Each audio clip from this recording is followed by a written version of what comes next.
Şimdi bakın 60'lı yıllar tabii ben 60'ın altına inemiyorum ama 60'lı yıllardan bu şöyle diyeyim 1968'de ayrıldım ben şeye gittim İtalya'ya gittim. O yıllar arasında İstanbul hayatı İstanbul olduğum için o zaman böyle o yeni yeni sanki meslek yeni yeni yayılmaya başladı. Meslekte yeni düzenler başladı. İşte dekorasyon, iç mimarlık hizmetlerini anlamaya başladı insanlar. Evlerini, iş yerlerini, konutlarını, e, belki bunun demin söylediğim gibi İzmir Fuarı'nın da çok büyük etkileri vardı. İnsanlar evlerini iyi kullanılan yeni modayla nasıl yapılabilir, iç mimarlığı yavaş yavaş öğrenmeye başladı. Zor ama o gidişat öyle başladı. Yani bizim, ben ilk kuşak değilim tabii orada. Bizden evvel çok kuvvetli bir kuşak vardı mezun olan. İşte o Fikret Anlar filan zannederim rahmetli. Onlar, o gruplar yavaş yavaş işte burada mobilya mağazaları açılmaya başladı. Hiç unutmuyorum bu gördüğünüz Rumeli Caddesi'nde.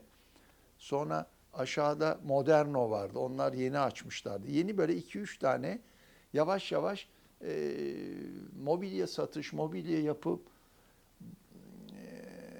o zaman Rum ustalar vardı, Ermeni ustalar vardı tabii, mobilyacılar ama bunlar hep çalışırlardı.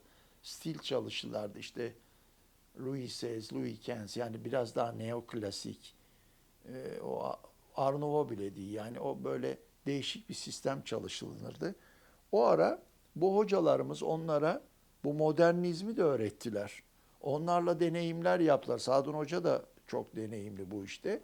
Yeni yeni mobilyalar yaptılar.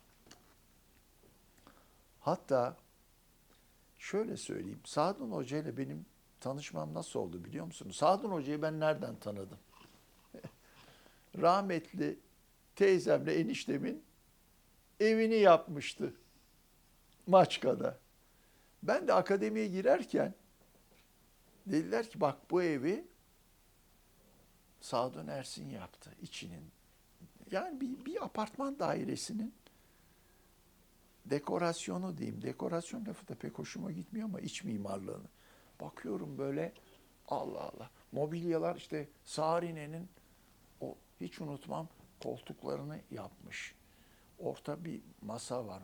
Çok güzel. Renk uyumu. Duvar renkleri gözümün önünde o maviler, kırmızılar. O bazı pastel renkler işte eee, birbirine karşıt renkler ama çok uyumlu. Duva, tekstiller, tekstil malzemesi, döşemeler. Gözümün önünde ama o zaman fotoğraf da çekmiyordu ki çocuğuz yani bir makine de yok. Keşke çekseymişim. Mesela duvarda da böyle iki üç tane resim var ama o resimler de o zamanın önemli Türk ressamlarından klasik filan değil gayet böyle modernist kuşlar filan vardı böyle çok enteresan. Hep onun şeyinde yapılmış işler. Lambalar, lighting müthiş böyle bir 1950-55 yılları arasının bir dekorasyonda. Bunu Sadun Ersin, kim dedim Sadun Ersin? İşte hoca, üniversitede yeni geldi İtalya'dan. Aa filan hayran kalmıştım o teyzemin evindeki yapılan sisteme. Bana demişti ki teyzem, bak demişti bu İstanbul'da bu tip modernist evlerin ilk yapılarından biridir bizim bu daire. Her gelen eviniz böyle mi oldu işte mutfağı şusu busu. Öyle bir başlangıçtı. Yani ondan evvel hep 50'li yılların geriye gittiğiniz zaman neoklasik tarzda biraz da içine kapanık yani ağır mobilyaların hakim olduğu şeylerde. Oysa e, hocamız ve onun arkadaşları e, daha ekonomik, daha yenilikçi, daha modernist, kullanım kolaylığı olan bu söylediklerim çok önemli. Ee, insana daha olumlu yaklaşan, insanın günlük kullanımının daha rahat hareket edebileceği şeyleri önerip, üretip onları kişilere öğreten ilk gruptur bana göre. Yani öyle başladı iç mimarlık hizmetleri. Bu grupla başladı bana göre.